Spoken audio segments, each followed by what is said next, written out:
Do you remember this iconic scene from Star Wars Return of the Jedi? We have powerful friends. You're gonna regret this. Well, I do. And I remember being both absolutely mortified and low-key mesmerized in a this is disgusting but also a masterpiece kind of way. Like, sure, he's a giant space slug mob, but there's something undeniably iconic about him. The chaos, the unapologetic grossness. I was both viscerally disgusted and artistically inspired, which says a lot about me, to be honest. So today, we're taking this unholy inspiration where it belongs. Into the rotting, glorious bulk of a Great Unclean One. Oh, hell no! That's right. I'm painting one of the most revolting models Games Workshop has ever produced and turning it into Jabba the Hutt's long-lost cousin from the warp. Why, you might ask? Because this is what the channel is all about. Whatever it is, it's an abomination to the Emperor. Because my brushes crave blasphemy. And because if Papa Nurgle and George Lucas had a fever dream together, this model would crawl out of it. So grab your paints, your slime green washes, and your moral compass. We're gonna destroy both galaxies at once. Let's go. Okay, so here's a rough sketch I made for the conversion. Don't judge the scribbles. I made this with a mouse, okay? I started by grabbing the Great Unclean One straight out of the backlog of sins. I assembled him, and I instantly knew this thing needs a tail. Not just any tail, the Jabba tail. So I want to sculpt the tail out of clay to give it that chunky, organic space-like vibe. And to push the heresy further, I'm gonna 3D print some accessories. Think throne bit, pillows, weird little sci-fi snacks, and of course, Princess Leia. Maybe I'll add a bit of kit bashing too, because no project is really complete until I committed at least 3 hobby crimes. Basically, we're turning the Great Unclean One into full Hutt royalty. And honestly, he's gonna eat and leave no crumbs. Literally. Okay, the vision stands, and to put this heretic idea into reality, we need some stuff. So let's go shopping. It's time to go outside. Okay, let's go inside. Guys, this shop has everything.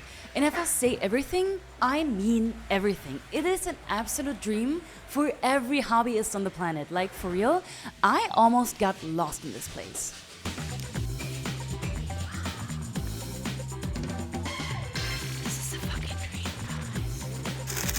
After a while of just shopping around, I was like, I need help. So I'm gonna ask somebody. Hallo, ich suche selbst aushärtende Modelliermasse. Hier hinten, wo die, in dem Gang, wo die Druckfarbe. Ja, danke schön. Vielen Dank. They were super nice and I finally found everything I needed.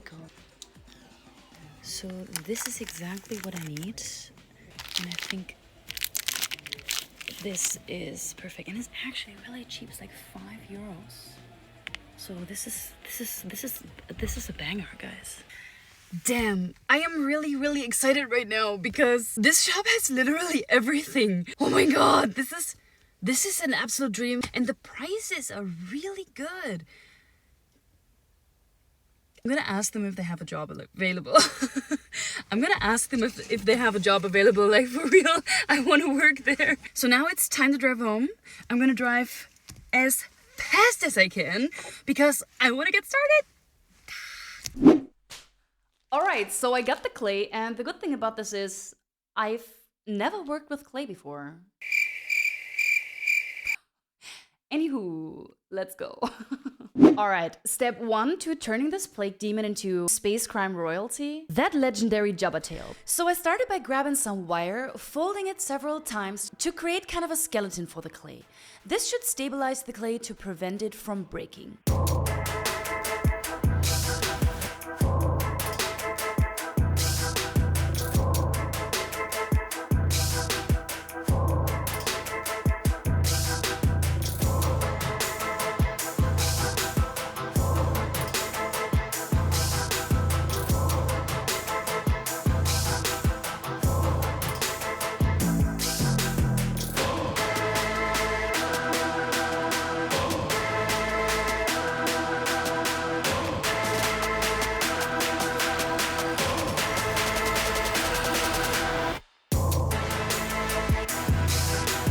So I started shaping, smoothing, texturing, giving this tail all the folds, lumps, and weird creases it deserves. I even added a little bit of a curve at the tip, like he might actually do a little wiggle when annoyed. I'm going for that classic Jabba droop, somewhere between can't be bothered to move and definitely ate 3 Jawas for breakfast. I am attaching the tail to the model temporarily so I can get the shape right, but I am planning on painting the parts separately because that is easier to handle. This is air drying clay, so we don't have to bother by putting the tail into the oven, it will just dry on its own. And as it dries, we are going to prime the big boy. Alright, it's priming time. So naturally, we're heading into the most sacred, most cursed space in the entire hobby process. My garage. One would think the garage is the place where you put your car, but my garage is just full of trash. Now listen, it's not a studio, it's not a paint booth, it's a gremlin nest, okay? There's cardboard castles, broke sprues, half a fucking chair, and probably a goblin haunting in the corner.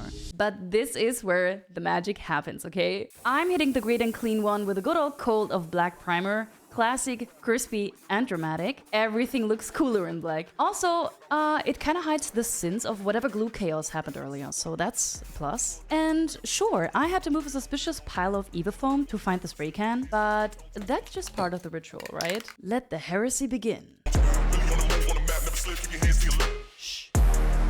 Okay, so now that our slimy space slug of a chaos god is primed, it's time to slap on some color. And if I say this, I want this model to look like it just rolled out of a Mos Eisley dumpster, okay?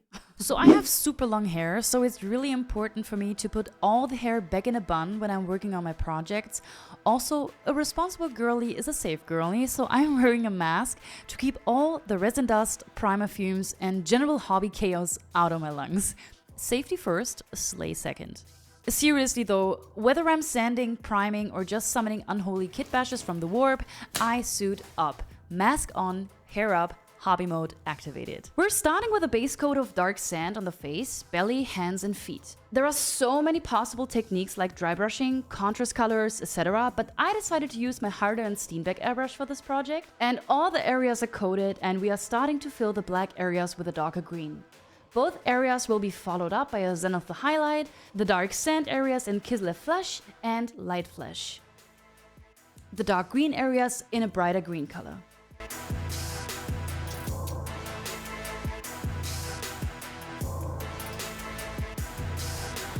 The base coats are on. Our boy looks gloriously gross. And now, while it takes a moment to dry off like a freshly summoned demon prince at a spa day, I'm hopping over to the 3D printer. This is my 3D printer, the Anycubic M7 Pro, and it's time to print the STLs I prepared beforehand.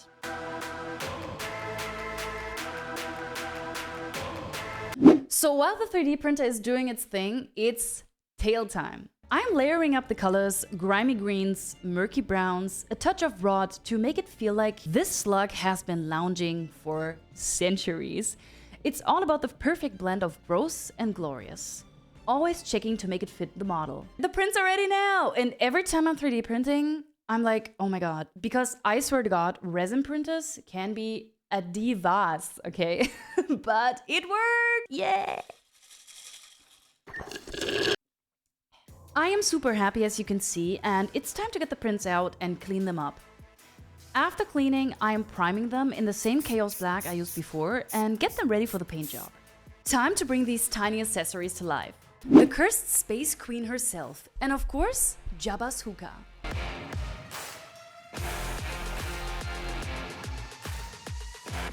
We're not just painting, we are forging artifacts of warp luxury. Leia gets the royal treatment, 4 glorious shades through the airbrush, from deep shadow to blinding light.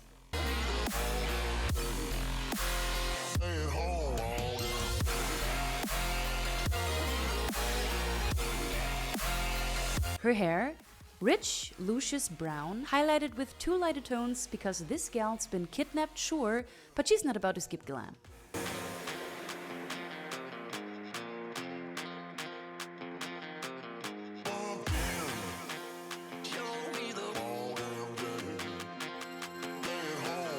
Then we turn to the cloak and bring it from a dark red all the way to a lighter crimson.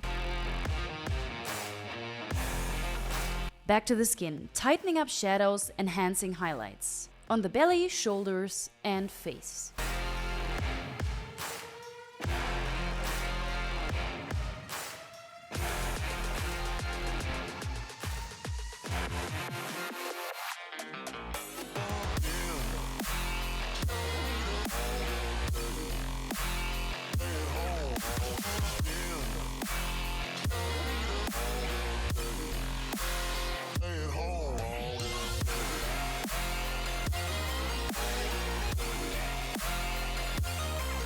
Eyes? Just pure white. I was gonna do the pupils, but honestly, I panicked. Tiny eyeballs are terrifying, okay? So I'm gonna do that later. This is officially a future kiddo problem.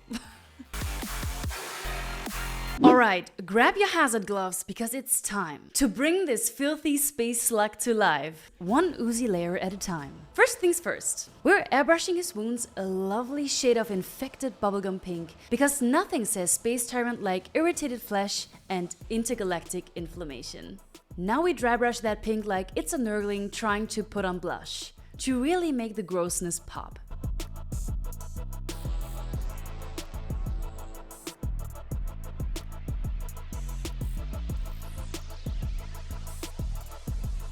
Time to highlight his rotting skin with not one, not two, but 3 shades of sickly green.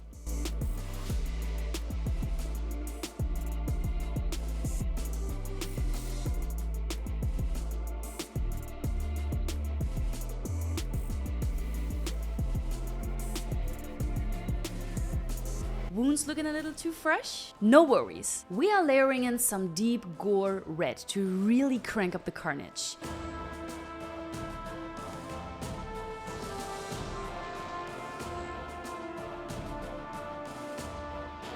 A final dark pink wash over the wounds gives us that simmering, I just got poked by a lightsaber, and also I'm a walking biohazard vibe. Now for the fun part, pocks and moles.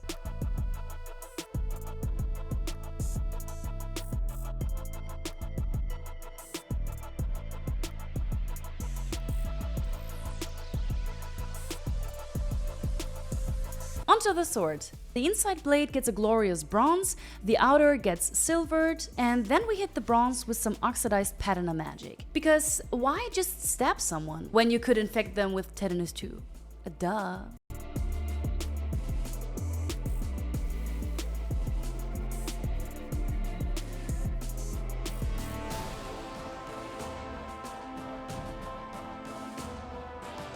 Time for the horns, teeth, and mouth. Think of it like giving Jabba a dental checkup from a demon dentist with very questionable licensing.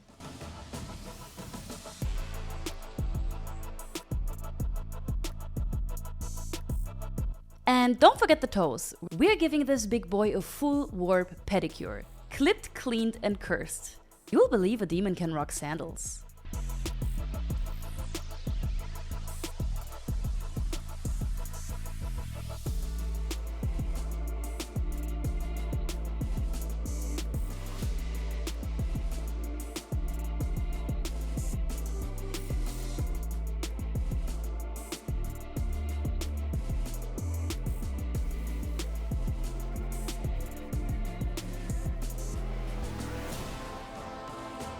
Finally, we dry brush his face to reveal that beautiful festering texture, and then, boom, glowing red eyes, because this boy has seen things, horrible things. And there we have it, a slime-covered nightmare with more layers than a corrupted onion. And now, for the cherry on top of this rotten sundae, the throne. Because even intergalactic filth royalty needs a place to sit and ooze.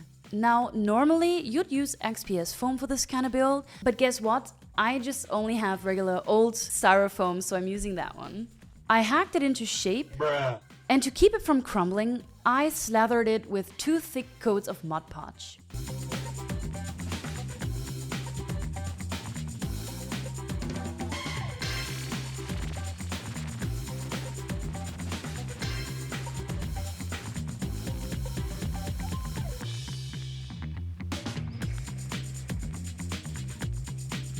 Once sealed, we hit it with a grimdark base coat, pure industrial sadness, then dry brushed all the way up to a light gray, like the ashes of every Rebel Alliance this beast has ever sat on.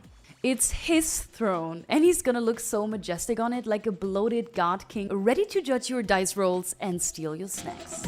It's alive! Almost. Now comes my favorite part.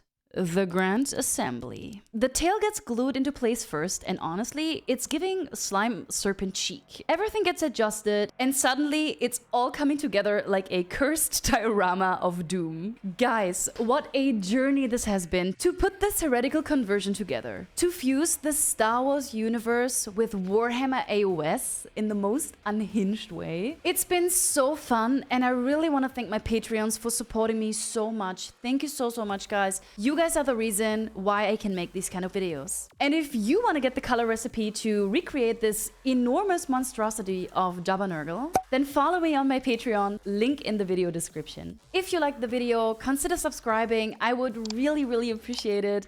It was so much fun, guys, and as usual, it's Laura the Kiddo on Instagram, Laura the Kiddo on TikTok, and Laura Kiddo on Twitch. And now it's time for the heretical highlight, baby. Tschüss!